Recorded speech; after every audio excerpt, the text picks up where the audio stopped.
of the 48 Laws of Money by Victor Okal. Right, so in this video, we're going to review 3 of these laws. Laws 34, 35, and 36. Now, let's get right into it. Law 34 says leverage knowledge, not just money. And there is a quote by Benjamin Franklin that says, an investment in knowledge pays the best interest. Warren Buffett also says that an investment in yourself is actually the best investment. Yes, the best investment you can make is in yourself, according to Warren Buffett. So when it comes to financial matters, it is not just about money. It is not just about how much you have. It is also about how much you know. You cannot rise above the level of your knowledge, right? So financial literacy is one of the most valuable assets that you can possess. When it comes to saving, when it comes to investing, when it comes to managing your money, attaining financial freedom, you must know what you're doing. You must read, listen to podcasts, listen to people who know what they're doing financially, attend workshops, go to conferences, seminars, pay for that course, right? Sometimes you just have to forgo some material things in order for you to grab knowledge. It is better for you to pay for a course than to buy bone straight hair worth hundreds of thousands and wear it on an empty head, with all due respect, right? So go after knowledge. Yes, this is a solid advice that so many people need to hear these days. So many people are pursuing things that cannot stand the test of time. You have nothing upstairs, you know nothing, but you want to impress, you want to show off, you want to buy all kinds of things that you can buy, things that you buy today, and by the following week, they've lost value in your eyes, right? So the financial landscape is always evolving. You need to continue to educate yourself so that you can seize opportunities. Warren Buffett, for example, is one of the greatest investors of all time. He attributes his success to knowledge and continuous learning. You have to read. Oh, I'm sorry, I'm not able to send the PDF copy. But if you send me a message, a comment, right, then we may add you to our reading club. There, let's see if you'll be able to access it, right? Okay, so read around investment matters, financial matters, and the emergence of fintech has made things easy. There are so many fintech platforms where you can invest, even if you don't have any knowledge on financial matters. You can use these apps. But if you do not even know anything at all, then it becomes difficult. Like, you don't know the simplest things when it comes to saving and investing. It becomes very difficult for you, even though these platforms have made this things very easy, but you still don't know. So here are 3 steps to leverage knowledge. Number 1, create a learning plan. Dedicate some time to learning. Maybe once a week, maybe twice a month, maybe 1 hour per day or 30 minutes per day. Just read around it. There are some apps here like Robinhood, like Acorns, like Piggyvest, like Bamboo, like Invest Niger, like Flap Africa. There are so many of them. Yes, so many of them. I just mentioned some. And if you go online, you will see a whole lot of others depending on your country and your preferences. You can choose the one that works for you. There's Cowrywise.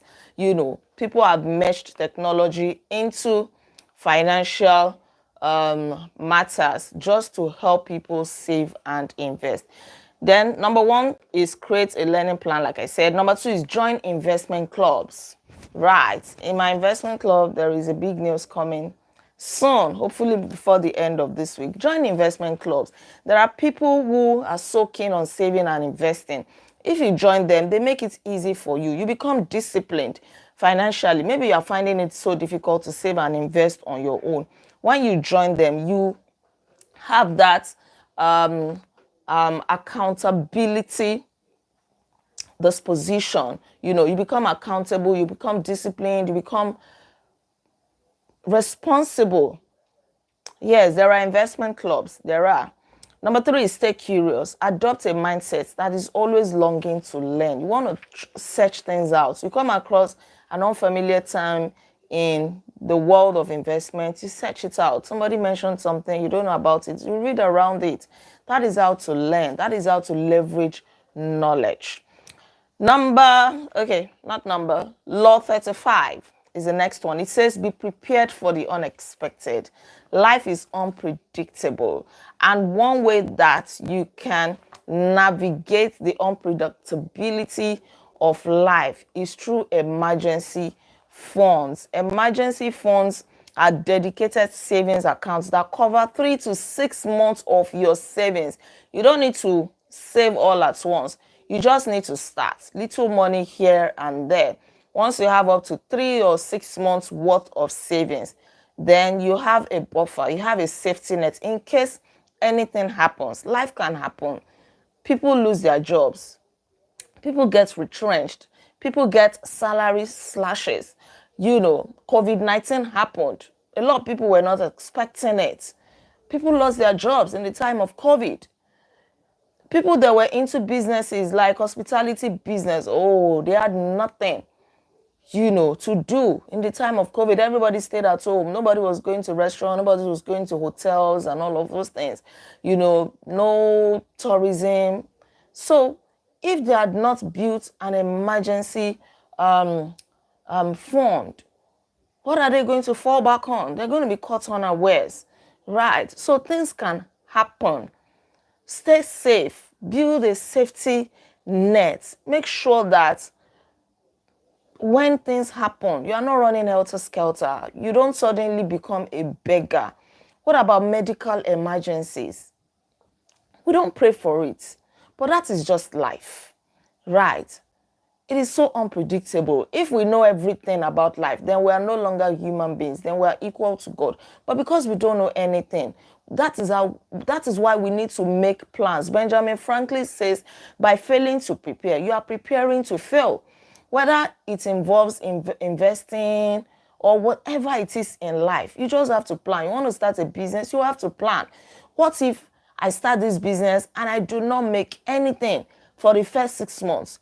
Would I still be able to survive? Will the business keep going? Would I be able to pay the few staff members that are working with me? Things like that. Some people go into business blindly. No. I think was it not Warren Buffett that said, I'm not sure if it's Warren Buffett, but one of these rich men in the world said when he was going into business, he made sure that he had 6 months worth of salaries for his staff in case the business does not generate anything in the first 6 months. That is planning. That is preparation. Sometimes we think that things will work out so well, but what if life has other plans? So prepare for the unexpected. Review your budget regularly, save regularly, invest regularly. Anytime you survive not buying something that you do not need, instead of spending that money on another thing that you don't need, go and save it. Every time you are tempted to hang out, but you survive that temptation, you eventually do not hang out. Go and save the money that you're supposed to have used to hang out. Anytime you are tempted to buy a new pair of shoes and then you overcome that temptation, don't spend that money on something else. That means you have secured yourself some extra amount to save. Put it in your savings account. Put it into an investment. That is how you build wealth over and over. Right. Then these are 3 steps to prepare for the unexpected. Set up automatic transfers. Just automate your savings. As money is hitting your account, it is going into your savings, it is going into your emergency funds, it is going into your investment, so that you don't always have to fight it every time. Should I save? Should I not save? Then keep it accessible, because it is an emergency fund. You don't want to struggle before you access your money, but don't make it too accessible so that you don't always have to go there every time you don't have emergencies, but you know that, there is money somewhere, I can easily get it. So meet yourself halfway. Not too hard to access and not too easy. At least, can you get your money out within 2 weeks or 1 month if you need it, or even 3 days, or even the same day? Yes, there are some apps like Invest Niger. If you are saving on it, for example, and you need your money today, you can pull out your money. Yes. Even if you have set a target to save for 6 months and something happens, but make sure it is truly an emergency, not you just yearning to spend the money. You can get your money. You may not get the interest that is supposed to accrue on your money because you are withdrawing it early, but at least you will get your money out. And then reassess periodically. As your circumstances change, like a new job, marriage, or family, reassess your emergency fund needs to ensure you are adequately prepared. Before you got married, maybe it was just you alone. You don't have extra mouths to feed. Now that you have extra mouths to feed, you cannot continue to spend money the way you were spending money. Or maybe when you had 3 sources of income, right? We're doing big boy, big girl, dashing everybody money. Now that your sources of income have reduced to just one, you have to reassess your situation. All right, let's quickly look at the third one for today. That is Law 36. It says money is a tool, not a goal. If you understand this, you will not do anything dirty to get money. You will not kill, you will not maim, you will not lie, you will not cheat, you will not deceive anybody because of money. Money is just a tool. P.T. Barnum says that money is a terrible master, but an excellent servant. Money is a terrible master. It means that if you allow money to be your master, money will control you and it will make you do the unthinkable. But if you make money your servant, you can direct it wherever you will. You can use it for whatever. It will obey you. It will even earn more money for you. Right. So here is a fundamental truth. Money is merely a tool to achieve a greater purpose. It is not the end in itself. Money is not all there is to life. There are so many other things beyond just having money. You have to look at life holistically. That's okay. What if I do all these things to have money and I don't have joy? Or what if I do everything to have money and then you lose your marriage along the line? Of what use is that? There are people who chase after money. They lose their children. They don't have the time to train their children. And in their old age, they have no relationship with these children. They have all the money, but the children don't even want to come around. They don't want to bring their grandchildren. So they live a lonely and miserable life. So you have to look at things holistically. You have to find a way to make money without sacrificing your freedom, your happiness, your relationships. Money is just a way to get into where you're going. You want to be financially free. Yeah, money will help you. Money will give you security. Money can help you buy time. It can give you freedom. But nothing that is important is worth sacrificing because of money. If anybody is telling you to dip your hands inside anything that is dirty, that you will not be proud of because of money, then that is already towing a dangerous path, right? And if you understand this fundamental truth, you will not be so materialistic. Yes, that is the truth. Materialism can be dangerous. When money becomes your primary focus, it can lead to unhealthy habits, stress, dissatisfaction. There is an example of a man named David. He started his fintech business. He was doing so well. And then he sold off the company for millions of dollars. Yet, he had a feeling of emptiness. He was still dissatisfied. That means money cannot buy you happiness. Money cannot buy you joy. Money is just a tool. Use it to eat. Use it to purchase some of the good things of life.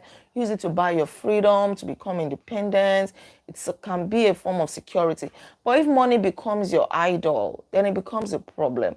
Even the Bible does not say that money is bad. It says the love of money is the root of all evil. So don't love money to the point that you lose yourself, you lose your joy, and you even lose your God, right? When you amass so much money, You cannot replace the precious time that you lose with your family, your friends, and the other things that matter to you. Success should be measured not by just financial status, but by the quality of your life, the quality of your relationships, your personal fulfillment. Somebody can have all the money yet become so miserable. And then you see people who are quotes, in quotes, poor, that the world regards to be poor. You see them laughing, happy. They go to the farm. They eat whatever they can eat from the farm. They are happy. They are dancing. We see so many of them on social media, children from some poor villages in Africa, dancing, doing all kinds of content with some makeshift items, entering the bush, being happy. I tell you, to them, that is success.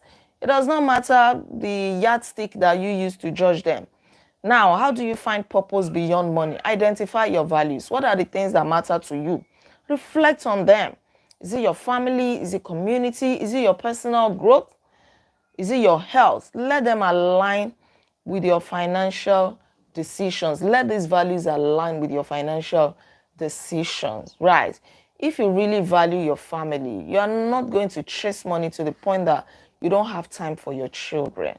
They don't have that fatherly love, motherly love, just because mommy wakes up by 5 a.m., she's out of the house by 6, she doesn't get back until 10 p.m., the children are already in bed. Daddy does the same thing. Then your health. If your health is important to you, you will not sacrifice your health because of money. Number 2 is invest in experiences. Allocate a portion of your budget to experiences rather than material possessions. We live in a world where people just want to show off, to impress. That is why somebody would rather buy a car that costs millions, tens of millions of naira, but the person has no single investment, no money saved anywhere, because they want to show off what people can see. People cannot see their bank accounts. They cannot see whether they have a landed property somewhere, but they can see it when they drive the cars around, right? Invest in knowledge, invest in experiences. Go to that conference. Instead of buying that shoes, go and search for a workshop online. Go and pay for that course. I'm telling you this for free. It will really, really help you. You pay for that conference, you'll be in the same room with people that ordinarily you will not even come in contact with in life. You will listen to them, you shake hands with them, you chat with them, you take pictures with them. Those are experiences that you will forever value. If you buy any material thing today, maybe next month it may be spoiled, next year it may be spoiled, may have lost value, you may have lost, interest in it. There are so many clothes that you buy, you don't like them anymore, but your experiences will always remain with you. The best investment you can make is an investment in yourself. And here are just three practical steps to reframe your mindset. Create a purpose-driven budget. Let your budget align with the things that matter to you. Practice gratitude. Be grateful. If you are content, you will not chase after money recklessly. Thank God for the things you have. The things that you have that you don't appreciate are somebody else's prayer points. I learned something from the Bible, from Apostle Paul. He says, I have learned to abound and to abase. That means he has learned to enjoy in the time of plenty. He will abound, he will enjoy abundance. And in the time of lack, he has learned to be content, to rest in God, not permutating and calculating, what deal can I do to get money? I'm broke, you're always calculating. And then you dip your hands into things that you're not supposed to dip your hands into. Even in time of lack, learn to rest. Learn to be content. Learn to be grateful. Learn to appreciate life. Right? So whether you are bound or you are base, be grateful to God that you even have life. Right? Reflect on your experiences. Reflect on the other things that you have that money cannot buy. Then the last one is set goals beyond finances. Establish personal, professional, and relational goals that encompass a holistic view of success. You may not have money, but you have connection. You have a good network. Your network determines your net worth. You have people that you can call on. You want to start a business today, you have somebody to help you with graphic designs, you have somebody to help you with branding, you have somebody to help you with marketing, you have somebody, even though you don't have that physical cash, but you have people to leverage. You leverage relationships to bring your business to life. Somebody offers to give you a business consultation for free. Those are the things we are talking about. Cherish them. Do you understand? So set goals beyond money. Money is not everything, right? And when you have money, use the money to get the things that money cannot buy. Thank you so much. That will be all for tonight. Thank you for joining me for this review. Don't forget to like this video, share your comments with me, and please subscribe to this channel in case you are yet to subscribe. I remain Olaide Agbaje, also known as First Lady, and on this channel, I inspire you to live intentionally. I'll come your way again tomorrow. We are gradually moving towards the end of this book, right? The 48 Laws of Money, in case you're just joining us. Get this book, read it, share your knowledge with us, and practice, whatever you read during. Thank you so much. I'll come your way tomorrow by God's grace. Until then, be intentional. Bye. You're welcome.